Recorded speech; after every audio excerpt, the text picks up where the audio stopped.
তাহলে আবার 5ই আগস্ট আবার আসবে ইনশাআল্লাহ।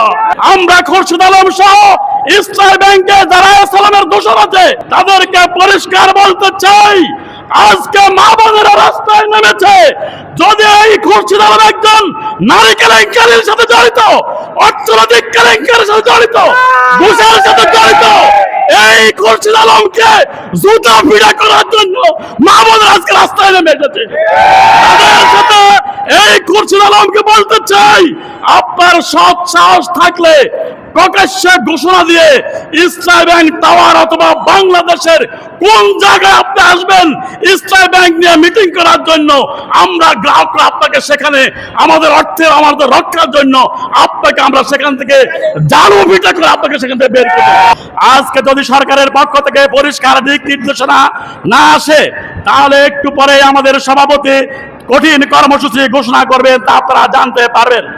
আমরা বলতে চাচ্ছি, আমাদের এই আন্দোলনের এই পর্যায়ে সরকার আমাদের সাথে কখনো রাজনৈতিক দলের প্রতিপক্ষ হিসাবে আমাদেরকে ট্রিট করার চেষ্টা করা হচ্ছে, কখনো আমাদের সাথে সৎ মায়ের মতো আচরণ করা হচ্ছে। আমরা সরকারকে বলতে চাচ্ছি, আমরা আপনাদেরকে স্মরণ করে দিতে চাই, এটা কিন্তু সেই জুন মাস, যেই জুন মাসে কোটা আন্দোলনের মতো একটি ঠুনকো আন্দোলনকে ধামাচাপা দিতে না পারার ব্যর্থতার কারণে 36শে জুলাই সৃষ্টি হয়েছে।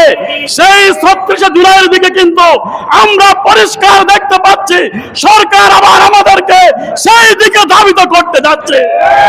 যদি 36শে জুলাই আবার আসে, তাহলে আবার 5ই আগস্ট আবার আসবে ইনশাআল্লাহ।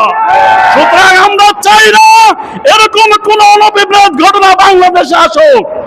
আর আমরা সরকারকে বলতে চাই, আপনি আমাদের দাবির বিষয়গুলো বিবেচনায় নিয়ে এসে অতি সত্বর রাষ্ট্র পরিচালনায় সরকার এবং বিরোধী দল বসে বাংলাদেশ ব্যাংকের নির্দেশ দিবেন, ইসলামী ব্যাংকে একজন দক্ষ যোগ্য সংগঠক যেন চেয়ারম্যান এবং ব্যবস্থাপনা পরিচালক নিয়োগ করা হয়। ইউএফটি ফার্স্টের সাথে ট্রেড করুন যে কোনো জায়গা থেকে, ক্যাম্পাসে ক্লাসের ফাঁকে, ঢাকার জ্যামে বসে কিংবা ঘরে বসে।